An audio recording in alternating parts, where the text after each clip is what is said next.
We're about to embark on the trip of a lifetime. A trip that required a lot of preparation, a lot of mapping, and a lot of fuel. The 700-kilometer Namakwa Eco Trail is a 4x4 track that follows South Africa's longest river, the Orange River, from east to west, beginning near the small town of Pella and weaving through mountainous terrain, gaining and losing altitude as it snakes in and out of the Orange River Valley. The trail can be divided into two parts, Part A and Part B, with Part A being on the eastern side and offering many camping spots along the river, and Part B trekking up into the Hulskloof and the Richtersveld World Heritage Site, away from the river, only returning to it right at the end of the trail where the Orange River meets the Atlantic Ocean at the mining town of Alexander Bay. Permits need to be obtained to access this route, and a map with detailed directions provides some guidance, but in terms of where you choose to camp and over how many days you wish to divide up the journey, well, that's up to you. And in our case, we've decided to spend 7 days and 7 nights en route, allowing for a slower journey with more stops. We've mapped out each day in a different color on Gaia GPS, and we'll be breaking the series up into a number of episodes. But here's the thing. The start of the trail is all the way up here, and we have an entire country to cross to get there. Well, this provided us the perfect opportunity to visit a place that has been on my bucket list for quite some time, the Verneukpan, a giant flat salt pan in the middle of nowhere that just happens to be right in between where we live and where we need to get to start the trail. The Verneukpan, or Pan of Deceit, has some historical significance as the place where Sir Malcolm Campbell attempted to break the land speed record in the Bluebird back in 1929, and was again visited in 2008 as a potential site to launch the SSC Bloodhound, capable of 1,000 miles per hour. So you get the point. It's flat, it is big at over 57 kilometers wide, and there is nothing there. And visiting remote places makes me happy. So let's go. It's a very early start. We set off at 3:30 a.m. on our long journey north, and I didn't take out the camera much on this first leg of the journey, just because for the first few hours we covered the same route that you would have seen in part 1 of my West Coast series. It was pretty much head down, cruise control on, and no stopping until the town of Carnarvon, where the tar road turns to gravel. Well, we've just driven probably 4 or 5 hours, probably 5 hours on a tar road with tires pretty pressurized. But now we've got a few hundred kilometers of gravel road ahead of us, all the way to the pan. So it is time to let down our tires a bit. So Indeflate comes out. This should make things quick and easy. And you know the drill by now if you've seen my channel. It won't be long until we're back on the road.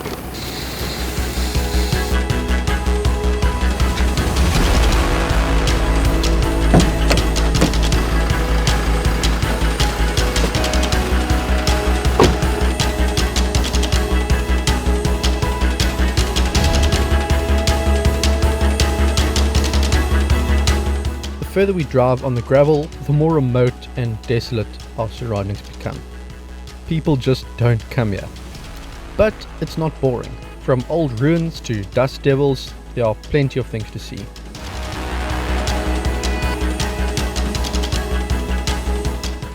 Well, we've been driving on a gravel road for many hours now. It's starting to get a bit monotonous. But at the 1 hour to go mark, we're starting to see a scenery change. It's kind of changing from a rockier ground to dune sand, like this red dune sand that the Kalahari Desert is known for. We're at the point now where we're moving into the Kalahari area. Pan is not too far away, so we'll be getting there probably 1:30, and that gives us plenty of time to have a very relaxed lunch, to explore the pan properly, and then to wind down slowly and have dinner. But really excited. It's been a long day, but it's the home stretch now.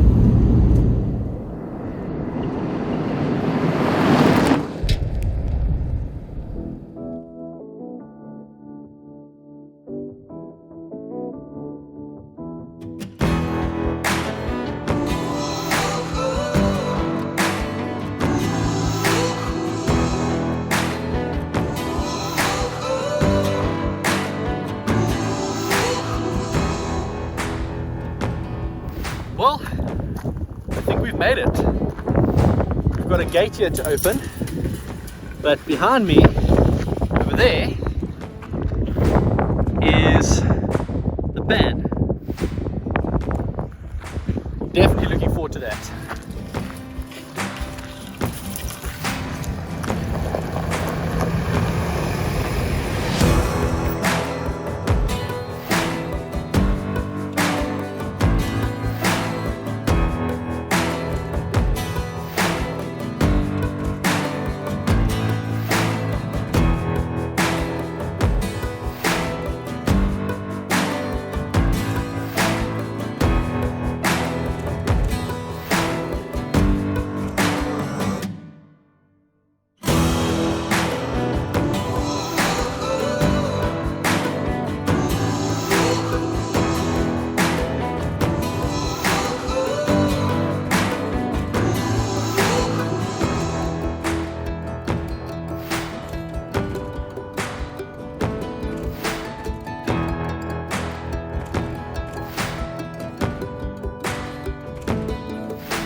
Wow, look at this, that is insane.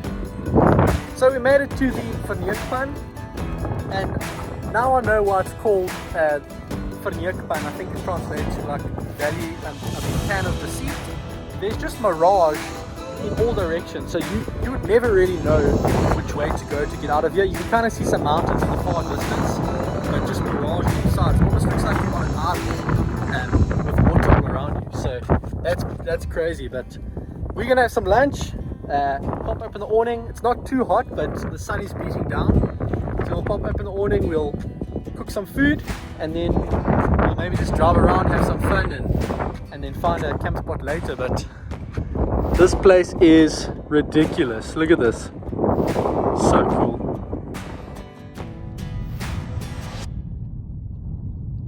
So I think we should cheers to isolation. Yes. To isolation. Cheers. Cheers. May it be good. So for lunch we are doing chicken mayo toasted sandwiches. Very simple. We just pre-mixed the chicken and mayo this morning and chucked it in the fridge. So quick, simple lunch. And we've got a few options. We could either sit and relax here for a bit, or we could kind of get out, do some exploring, fly the drone a bit around the vehicle and just see what this place looks like from high altitude, and then maybe settle down and then find a campsite. But first priorities are food and hydrating ourselves properly. We don't want to get dehydrated here, and we'll take it from there.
This would have been the perfect spot to test out some of the modifications I've done to my vehicle. the uni chip. I'm sure you would have heard me speak about it by now, but this would have been a great spot to do some 0 to 100 testing with and without the uni chip, or with the different maps. I've also got the Power Plus pedal booster from LA Sport, which I would love to try out and to see how that affects acceleration.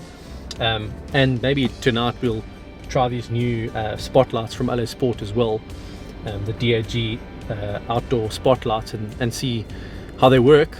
But for now, we're going to explore the pan. I was smart enough to download an offline map for this entire area on Gaia GPS. I've mapped a good camp spot. I've mapped the road in and the road out, so it's impossible for us to get lost. Even if my phone dies, we've got some backup GPS stuff here. But you do not want to get lost on a pan like this. With the mirage everywhere, you really don't know where you are, and having a GPS really helps.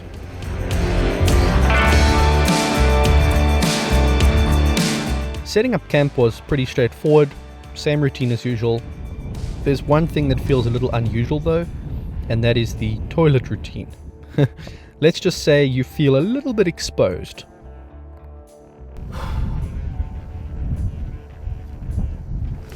So tomorrow morning we start our Namakwa Eco Trail adventure.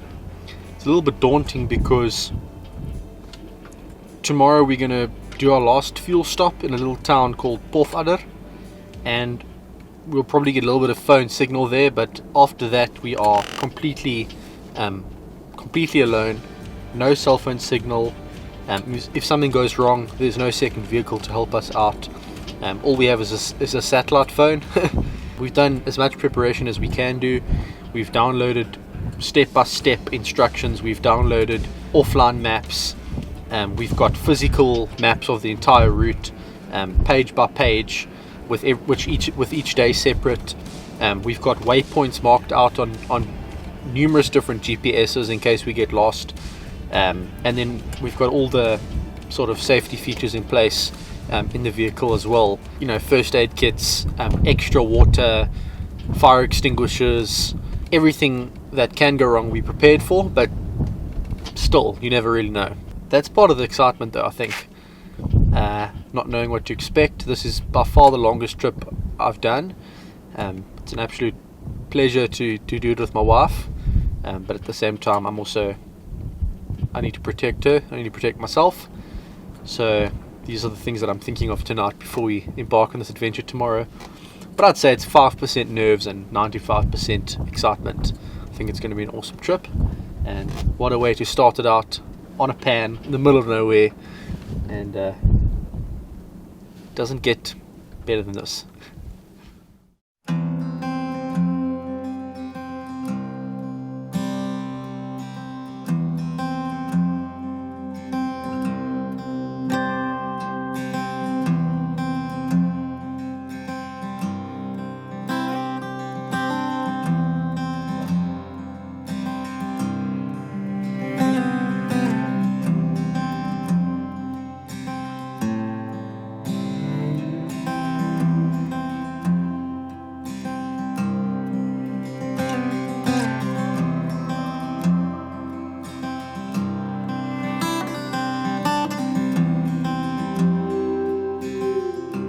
Guys, earlier today was cool, but this is next level. Look at the sun behind me there setting. It's you don't get better than that. What an experience. Just done some awesome flights with the drone. We've got some time lapses running. You don't get a horizon as big as what you get on a pan like this. It's just like the whole sky is as big as you can get, and just mind-blowing, absolutely mind-blowing. So hopefully this video brought across sort of the beauty of what we're experiencing here. It's not quite like being here yourself, but fire's going, temperature's not too bad, wind's not too bad. We'll have some meat on the fire soon, and we're going to wrap up the day and probably get to bed relatively early for a very early morning tomorrow. Long journey again tomorrow, so let's make the most of this evening and then get to bed.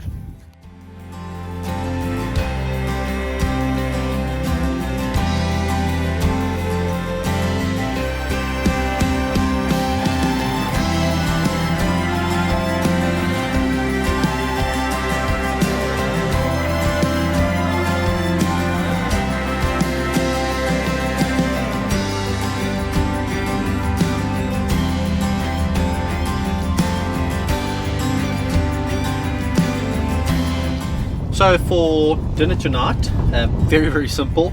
We've got 4 chicken sausages and 2 pork rashers, and we have given them both a very generous amount of chutney spice.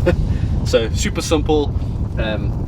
We've specifically chosen to take a lot of meat just because it's so easy to put meat in the freezer, and just the morning that we need it we can defrost it, whereas stuff like anything that involves bread or vegetables and fruit, or anything that's perishable that can't be frozen and then defrosted easily, that stuff is not going to last long. So we've brought a lot of stuff like rice and pasta that we can obviously just cook. It's also nice because that doesn't take a lot of weight or a lot of space. Rice and pasta just sits in there, and we can do stuff like spaghetti bolognese and pasta with cheese sauce and all of that. But meat, we're having meat pretty much every day, and today we're starting with pork rashers and chicken sausages, so that should be pretty nice. Fire's almost ready, so it won't be long now, and I'm very hungry.